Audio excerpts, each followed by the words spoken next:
So our solar setup is working fantastically. We have more power than we can use, and everything's good except this. I've got a tarp over top of a battery and an inverter, and it keeps the rain out, and it's been fine, but it's not good enough.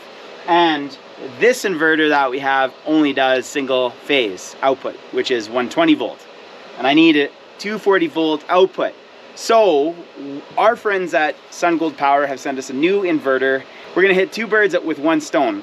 So I'm going to be building a small power shed that I can move around with my tractor. And the reason why I'm doing that rather than building it in here is so that I can actually take the power shed up to our cabin site when we're finished being here and we're ready to move into our cabin, and we can literally just plug the cabin into the power shed. And so that's what I'm planning on doing. That will make it so that we're not doing just a temporary thing to a temporary thing to a temporary thing. We can actually use this as a long-term power shed. Of course, in order to build, I need wood to build with, and I don't have any wood other than what's at the cabin site to build with. So I have to find logs on the land and start milling them. So I'm gonna quickly run to my slash pile, find some really big logs, because there are a few pretty big ones that I can throw on the mill, and then I'm gonna drag those over the mill, get them chopped up into 2x4s, and then I should be set to go. Welcome to the slash pile. Most of it is good for firewood, but some of it is good for mill. And I've got one sneaking in here.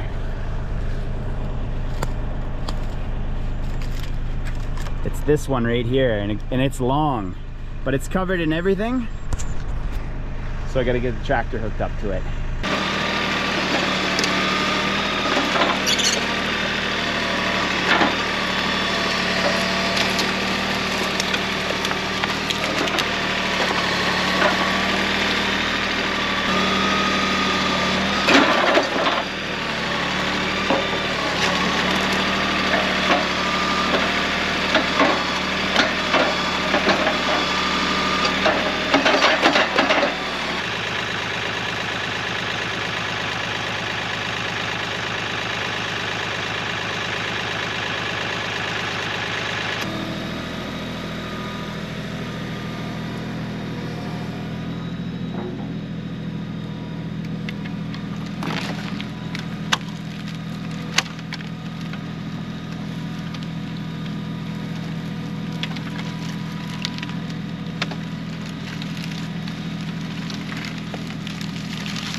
That's hardly a call log.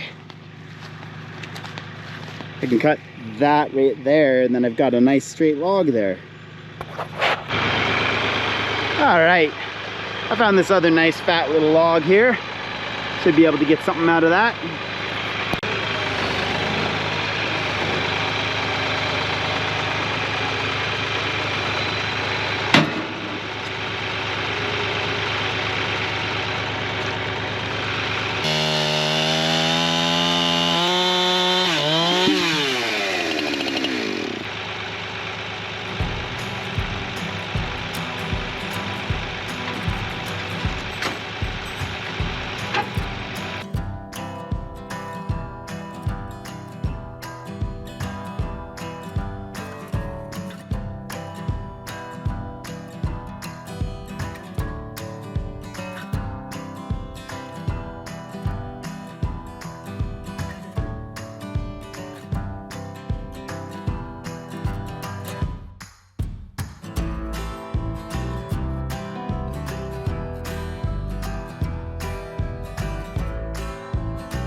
Okay, so this is the base of the power shed.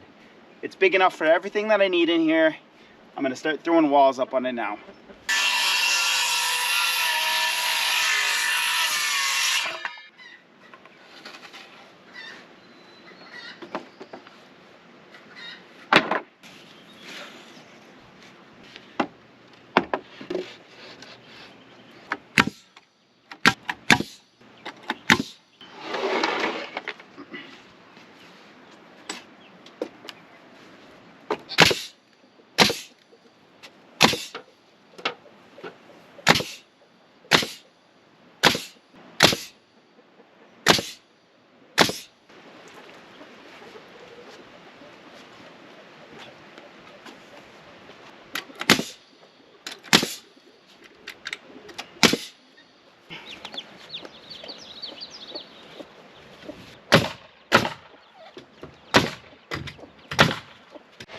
Okay, so this is it so far.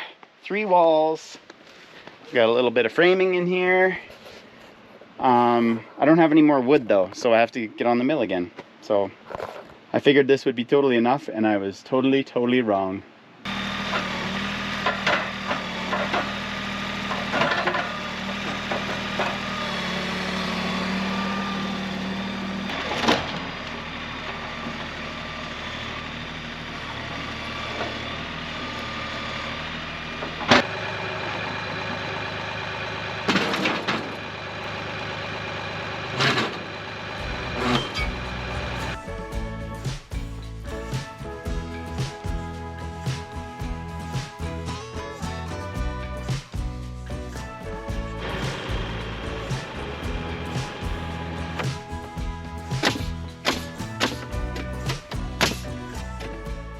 So I think, take those off. So I think I've decided that I'm gonna just make this wall one big door. It's pretty tight in there, and if I can open up the whole wall, it's not gonna feel so tight in there. So I think that's what I'm gonna do. So one of you guys out there gave me a bit of flack the other day for building shed style buildings all the time. And if you look behind me, we've got a shed style and a shed style, and my last house was shed style, and my everything I've built has basically been shed style because it's so easy to build shed style. So this will not be a shed style. I will do a peaked roof just for you.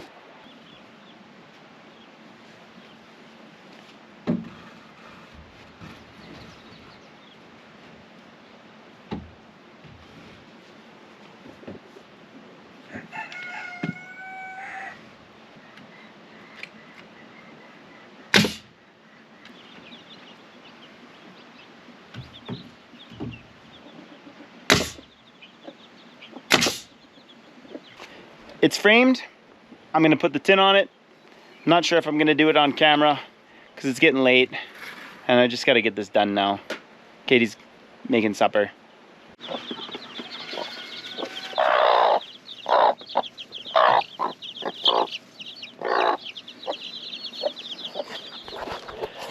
All right, so I got a little tin on the roof. This thing is looking pretty backwoodsy. Pretty much building it for next to nothing because you guys watch me do the milling here, but it's going to be good enough to put my inverter and batteries in, and I'll be able to insulate it as well. So what I'm going to get to is get the last little bit of metal on this side, and then I'm going to put the inverter in. There was just a money to be made in it, but they really just focused on just kind of finisher type cattle and stuff then, and yeah, type cattle and his management on the grass. What did that kind of manage?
So what I'm doing here is trying to figure out what to do for a ridge cap. As you can see, that's not a very good roof if you can see the sky through the center like that.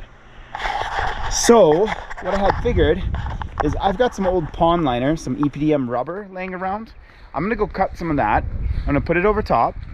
That's gonna look ugly. So on top of doing that, I'm going to do like a cedar shake roof style ridge cap, which is just like a long piece of wood that's nailed together in a 90 degree, and then put that over top of the rubber, and the rubber will keep the water out and the wood will shed the water off.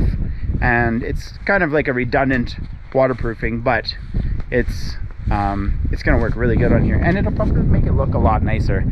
I have to make this look nice. It's got to be functional first, nice second. So here's my pile of rubber. I put this here in the winter time before we even let you guys know that we had this place, and it's been here ever since, next to this giant slash pile here. But this is gold. You can line ponds with it, you can use it as a tarp, and you could actually roof with it because it's rubber roofing. So I'm just going to cut a little strip off of it and take it over.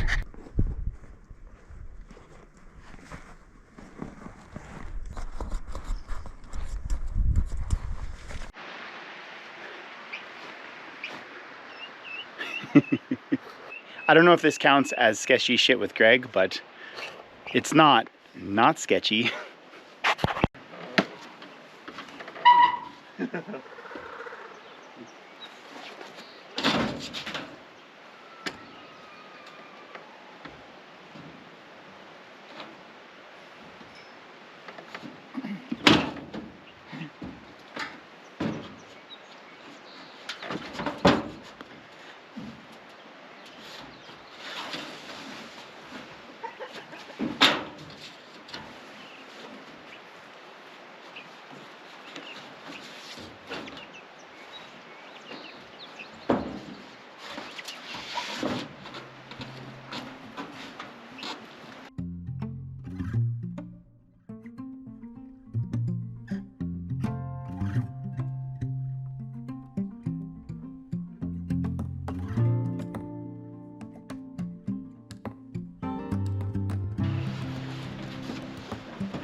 Well, there's proof. I still bounce like a baby. I was laughing as soon as that thing fell underneath my feet. So stupid. Look at this ladder. Anyway, I'm gonna find a better way to do that.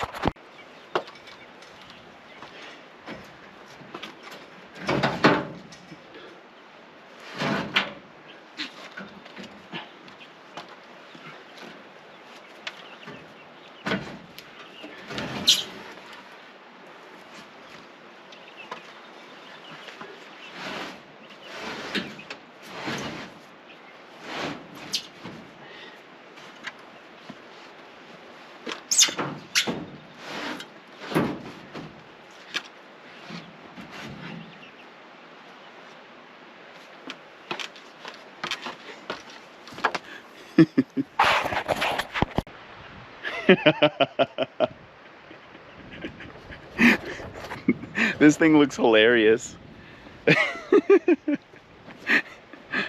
Too far in now, I'm keeping it going.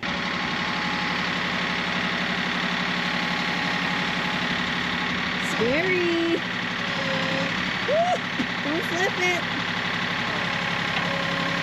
I don't want to. I have to put it on the back of the panel.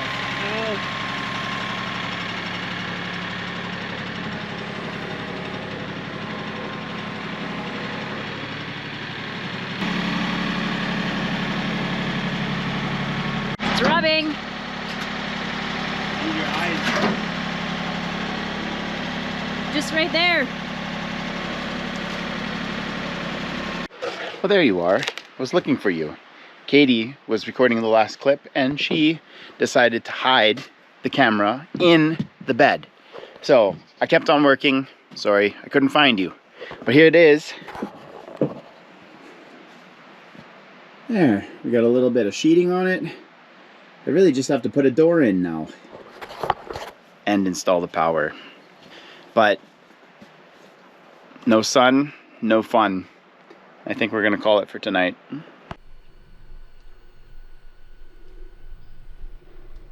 Whoa. Looks intimidating, doesn't it? It's actually not intimidating at all. This is an 11.4 kilowatt hybrid inverter. We're using it as an off-grid, but you can use it as a grid tie inverter, and there's a plethora of options that you can choose to go on-grid for a bit, go off-grid for a bit, go back up, use a generator to charge your battery, use grid to charge your battery, use solar to charge your battery, bypass your battery. Like, it's amazing all the things this thing can do. This has a 210 amp charge and discharge current. So not only is it single phase, split phase, but it also has 3-phase power, which is crazy. I don't know if I'll ever need that, but if I do, we're well set up for it. The thing I love about this unit is I am planning on building a very large array in the near future so that we can have all the power needs that we want, and I can plug 15,000 watts of panel into this unit alone. These can be run in parallel, so if we ever wanted to go bigger, I can add another one of these and add another 15,000 watts of panels, which I don't think I would ever need, even if we started using electric vehicles. The reason why I want to tell you guys about this specifically is because I am a proponent of living off-grid, and I don't think relying on power companies is the greatest way to live. But if you are looking to go off the grid, this is the perfect stepping stone, because you can start with a unit like this, which is under $3,000. It's crazy. You can use grid power to charge a battery, which is usually the most expensive component of an off-grid system, and you can add solar slowly to it and use grid power when needed, use your batteries as a backup for time being, and start building over time. So once you have big enough battery and big enough solar, you can just turn off your grid and you're off grid with the same inverter. That's the beautiful thing about these hybrid inverters. This inverter is fully run with an app, and it makes sense because there's so many settings that you can change. There's so many different ways you can put power into your batteries, take power out of your batteries, grid power, solar power, bypass batteries. It's all capable with this machine. So whether you want to just send some solar back to the power company and get a kickback on your bill, or you want to start going fully off-grid like we are, this is a perfect opportunity for you to do so. 11.4 kilowatt inverter. And once again, thanks to Sungold for being longtime partners of this off-grid life. I'll leave a link in the description below so you can check this out.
We had quite a bit of wind the other day, so we've noticed quite a few trees are down, and we thought we would just come and clear a little bit. We can cut them up for firewood for the winter. We'll get started on our firewood stock and do a little bit of cleanup at the same time. So we're on the other side of our property that we don't really get to very often, but Greg just wanted to come up here and check it out and see what was happening and notice all these trees. So yeah, we've got trees down all over the place, so lots of work. Get used to it.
Use your tip.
your own. You get your own.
So over on this side of the property, they did a lot of logging, and there's quite a few piles of logs that were left behind. And we aren't able to get them yet because there is a little creek that they took out the culvert, and we need to get a new culvert in there. We've been looking for one on buy and sell, but nothing's really come up yet. And yeah, so since we're over here, we're gonna just do a couple cuts into this pile and see how this lumber is, if there's any rot in there or if it's still good. Hopefully the ones on top at least will still be good and we'll be able to use them, and then we'll have to just find a culvert. We can bring our trailer over and just start loading logs onto the trailer and taking it over to the mill so we can use it. Okay. The problem with having a fire and having lumber sit for a while is this is called checking that runs through the board. Runs through the log here. And there's quite a bit of checking in all of this, but if we can cut 4x4s, 6x6s, and 8x8s, we can change our style of building and start timber frames building instead of just normal stick framing is what we normally do with our mill. So I can get some 2x4s out of it, but it becomes difficult when you get this long check right down the middle. But an 8x8 with a check in it is still pretty much as strong as one without. So I'm gonna cut into this and see what the quality of the wood is here. Watch out, boo-boo. Come on.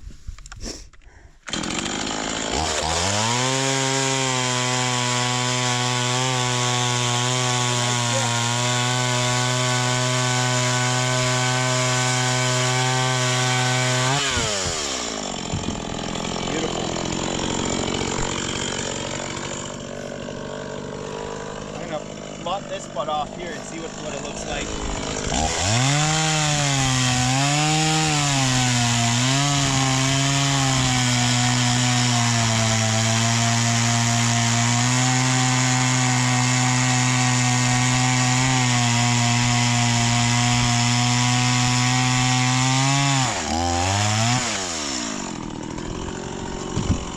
A little bit of rot right there, but that's all good. Actually, let's see.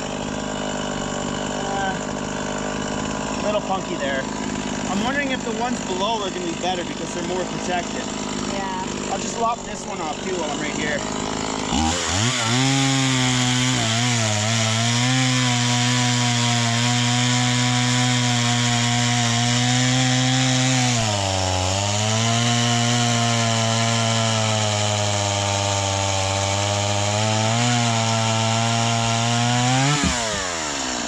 That's not bad looking wood, Katie.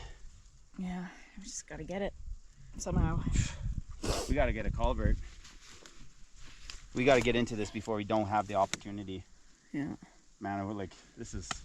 Is that spruce, I guess? It's spruce and pine. Yeah. Maybe fir in there too. But I think there was mostly spruce and pine over here. There's a couple of really big ones. Actually, there's a lot of fir around here. Aspen, is that you? The forest ghost.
Did he get off?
Glad we got that roof on.